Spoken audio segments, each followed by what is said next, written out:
Here we go, another fun lesson in geometry, chapter 7, section 4, properties of special parallelograms. All right, here's a few parallelograms that have some special characteristics.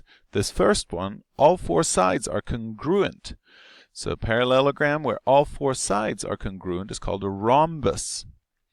In this parallelogram, all four vertices have an angle measurement of 90 degrees. So if you have four right angles, that is a rectangle.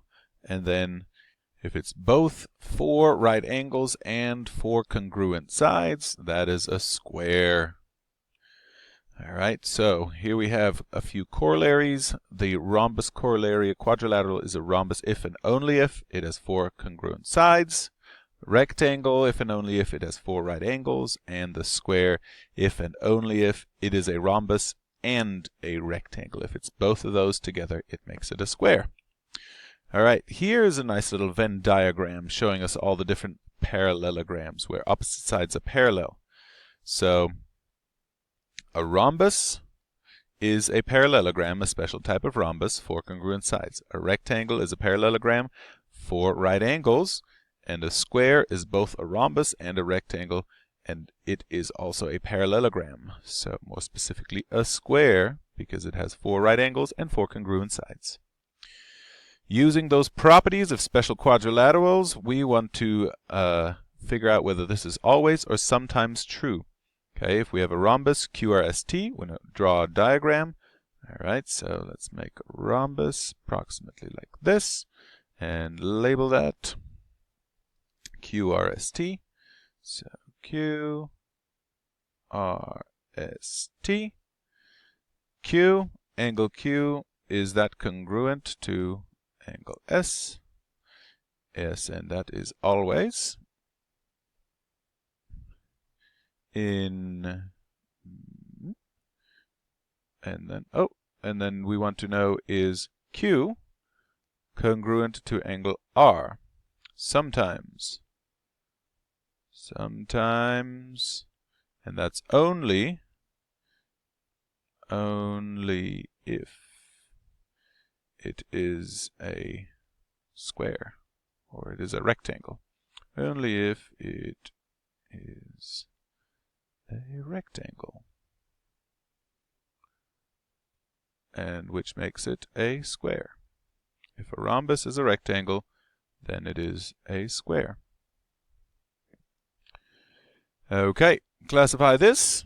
Given that this is not a right angle, but we have four congruent sides, this is a rhombus. The diagonals theorem. This is a cool little quality of a rhombus, is that the diagonals intersect at a right angle. So they're perpendicular to each other. So AC is perpendicular to BD. And also, in a rhombus, not only do the diagonals bisect each other, but they bisect the opposite angles, which means that these two are the same measure. DCA, this angle right here, DCA is the same measure as ACB, as this one right here. All right, so if we want to find angle measure, if this is 61, we know that this is the same as this one up here. So 3 is 61, and 2 is 61. 2 is the same as 3. And then we know measure 1 is 90 degrees, because it's a rhombus. 1 equals 90. And then 180 and 61, that leaves me with 29 for angle 4. It's 29 degrees, because 180 minus the 61 minus the 90 gives me 29. Rectangle diagonals theorem. In a rectangle, the diagonals are the same length. So they are congruent. So they bisect each other, which means each segment is the same, which means each segment is congruent to the other part segment there. Very cool. All right. We're building a window frame. The window will be installed in the opening shown. The opening must be a rectangle. Given the measurements in the diagram, can you assume that it is? Okay, we've got 33 here, 33 there.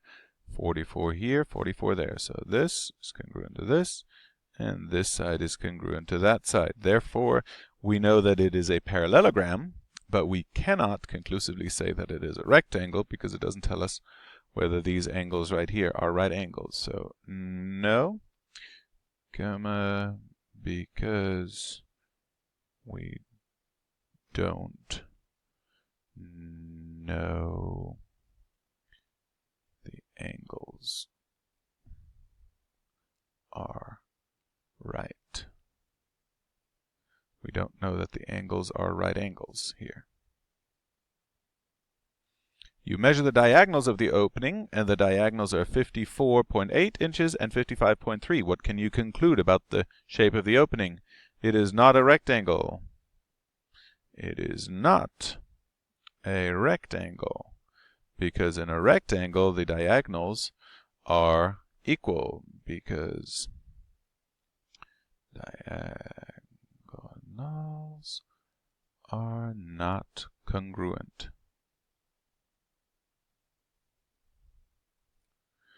All right, finding diagonal lengths in a rectangle. This is a rectangle. We know that QS is 5x minus 31. And RT is 2x plus 11. And since this is a rectangle, these two are equal. So we'll subtract 2x from each side, giving me 3x. Add 31 to each side, giving me 42. Divide by 3. And x is equal to 14. Now, it didn't ask me what x is. It says find the lengths of the diagonals. So I have to plug 14 back in. 2 times 14 is 28 plus 11 makes that 28 plus 11, 39. All right. Identifying a parallelogram in the coordinate plane. Determine whether these vertices make this a rectangle, a rhombus, or a square. Okay, so we've already graphed this here. Pretend that wasn't there. So my first tip is graph it. Ta-da! Graphed it. Very nice. Okay, once we graph this, we can see that is quite obviously not a square. Okay, next we want to see, is this a rectangle? No, we can also see it is not a rectangle. Now we want to determine, is it a rhombus? All right, this goes up 4 over 1. All right, up 4 over 1. This one goes the same, travels the same distance. All right, 4 and 1. All right, 4 and 1, 4 and 1. So, which means all of these are the same length. Now you could use the distance formula, but if we've graphed it and if it's easy to read off a graph, why not make it easy on yourself, right? It's the diagonal of 4 and 1. The diagonal of 4 and 1. So, all of these are the same, so it is a rhombus. If it wasn't quite that obvious, you'd have to use the distance formula to find these. If you wanted to determine that they're parallel, you find the slopes. That's all the fun we're going to have today. Good times, and check in again next time.